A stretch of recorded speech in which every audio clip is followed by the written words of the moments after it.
Akkam jirtu Jool, nagaa jirtu? Kun qophii sirna gadaati. Qophiin sirna gadaa torban torbaaniin karaa chaanaalii OBN Gaammeetiin kan isiniif dhiyaatudha. Qophii kanaan duudhaalee sirni gadaa qabuu fi maalummaa sirna gadaa ni baratu.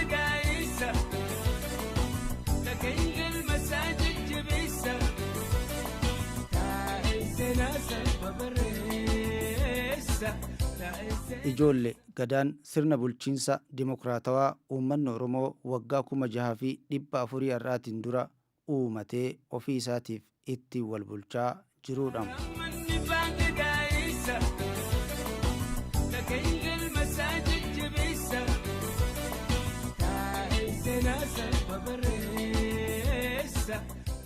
Ijoollee Oromoon gadaa qaba, gadaan heera qaba, heerri gaaddisa qaba. Gaaddisnis dhugaa qaba, dhugaan waaqa qabdii jedha Oromoon. Gadaan sirna bulchiinsaa kan walqixxummaa dhala namaa barsiisuu fi hariiroo waliin jireenya namaatii fi beeyladootaa akkasumas bineensotaa darbees kan qabeenya uumamaa hunda waliin jiraatan seera labsee kan bulchuudha. Gadaan dhalli namaa akkaataa heera uumaa fi uumamaatiin wal simsiisee akka jiraatu barsiisa, gorsa. Kanarratti bulcha.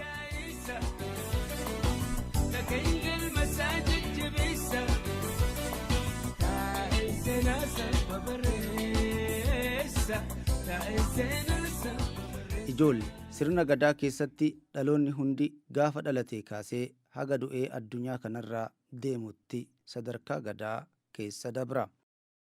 Torbee darbee sadarkaalee gadaa keessaa dabballeen isa jalqabaa ta'uu hubattaniirtu. Sadarkaaleen gadaa kunniinis waggaa 1 kaasee hanga waggaa 8 dabballee, waggaa 9 hanga waggaa 16 gaammee xixiqqaa yookaanis qarree duubaa, waggaa 17 hanga 24 gaammee gurguddaa yookaan qarree duubaa, waggaa 25 hanga 32 kuusaa yookaanis qondaala, waggaa 33 hanga 40 raabaadorii, waggaa 41 hanga 48 gadaa yookaanis luba, waggaa 49 haga 56 baatuu yookaanis yuuba tokkoffaa, akkasumatti yuuba lammaffaa, yuuba sadaffaa, yuuba afuraffaa jechaa deeme waggaa 80 yommuu ga'u ammoo gadamoojjii jedhamu.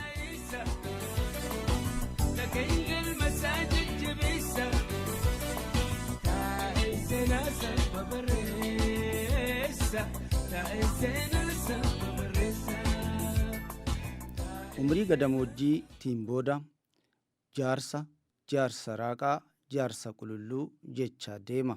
Sirna gadaa kana keessatti warri gurguddaan sirna jaarraa utaaluu wayita qopheeffatu, warreen lafaa dhufaan kuusaa fi raabaadorii ammoo qarree buufatanii maqbaasa fudhatanii aangoo gadaa yookaanis baallii gadaa itti aanu fudhachuudhaaf tartiibaan of qopheessu.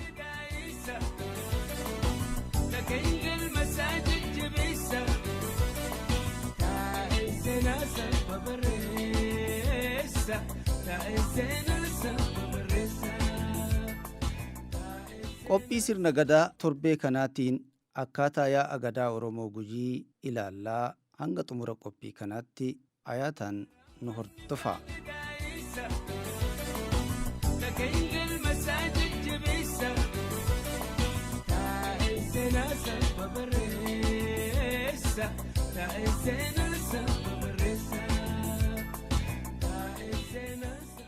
Ijoollee Gujiin gosa Oromoo guddaa kibba giddugaleessa Oromiyaatitti argamudha. Irra caalaatitti qubsumni Oromoo Gujii godina Gujii lixaa, Gujii fi godinaalee Oromiyaa kanneen akka Boorana, Arsii lixaatii fi Baalee lamaanii keessattis faffaca'aniit jiraachaa jiru. Irra caalaadhaan qubsumni isaanii godina Gujiitii fi godina Gujii lixaati. Gujiin hortee gosa sadiitiin beekama.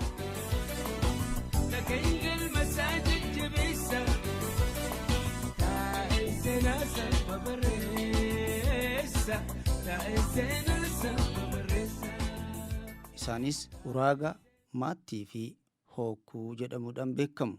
Gosoonni sadeen kun haganaa 9 gadaa 5 qabu. Gurmaa'insi konfedereeshinii gadaa Oromoo Gujii kun ammoo kontomaa daarimuu jedhamuudhaan beekama.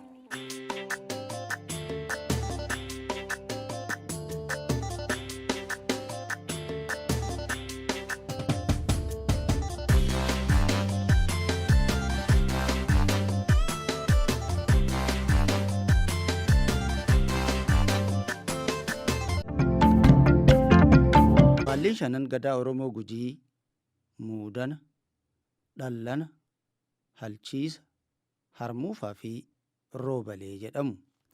Tibbana ammoo gadaan harmuufaa waggaa 8 isaa xumuree baallii aangoo gadaa roobaleetiif dabarsee jira.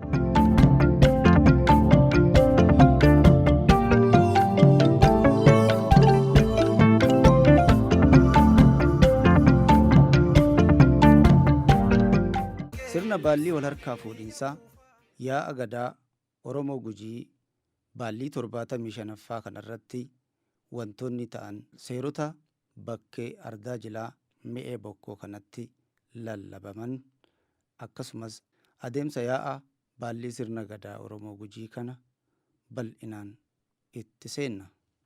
Hordofaa.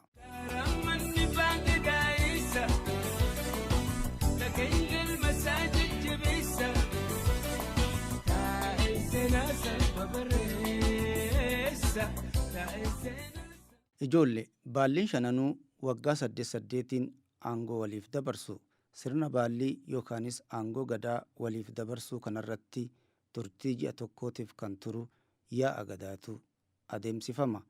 Osoo yaa'ni gadaa hin adeemsifamin ammoo godaansaatu geggeeffama.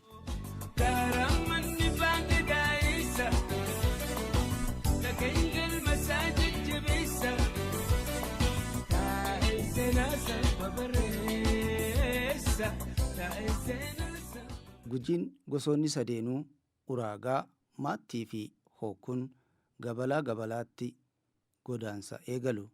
Gadaa harmuufaa fi roobalee martinuu gara ardaa jilaa me'ee bokkootti godaansa godhu.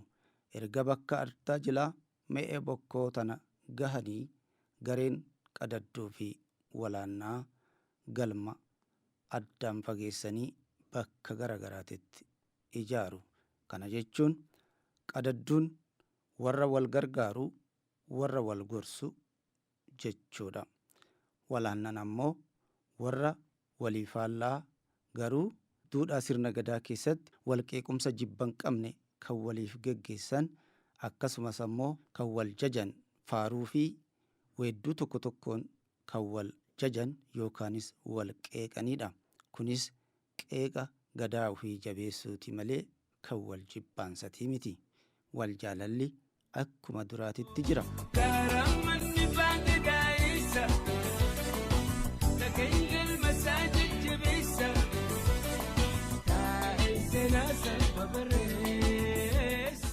Ergaachi gahanii ammoo galma yookaanis qachaa bakka garagaraatitti ijaaratu.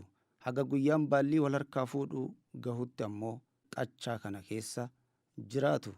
Mee galmi yookaanis qachaan isaanii akkam jira? Amma ardaa jilaa me'ee bokkoo jira. Ardaan jilaa me'ee bokkoo babbareeddee namaan guutamteerti. Namoonni asitti argitan kun abbootii gadaa, kuusaa, raabaadorii, yuubota kana hunda kan of keessaa qabu. Daa'ima hanga xiqqaa guddaatitti qophaa'aniiti guyyaa jilaa eeggachaa jiru. Kun galma qachaa warra gadaa kennuuti. Balbala 5tu jira ijoollee. Balbala 5 akkanatti gadi bu'a. Inni biraa immoo warra doorii jedhamee kan baallii gadaa kana fudhachuudhaaf qophaa'etu jira. Isaan immoo gama jiru. Kan asii isin argisiisa. Kun galma tokkoffaadha. Kun balbala lammataati. Kun ammoo balbala 3ffaa, 4ffaa, 5ffaa. Bifa kanaan ardaan jilaa me'ee bokkoo warra baallii kennuutiin bareeddee jirti jechuudha.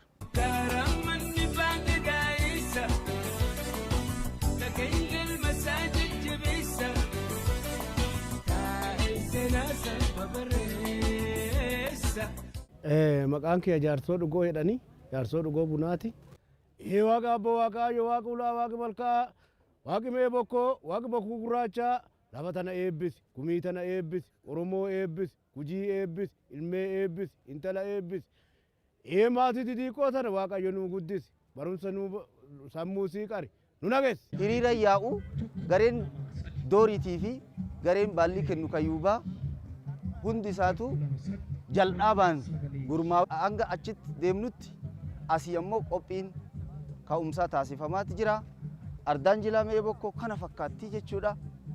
Sagantaa birallee waluma faana hayyootas kan irratti dubbisnu isinii dhiyeessina nu waliin tura.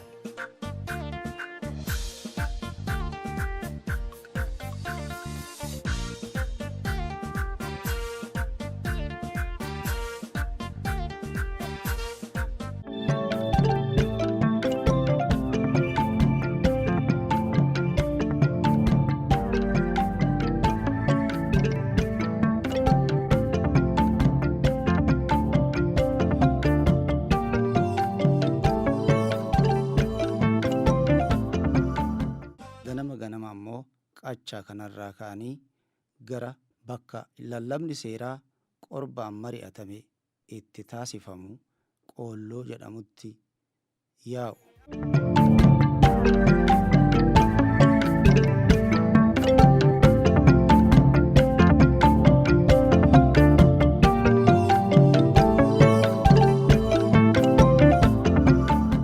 Qophii sirna gadaa torbee kanaa yaa'a gadaa Oromoo Gujii irratti xiyyeeffatu kan torbee kanaa kanumaan xumurra.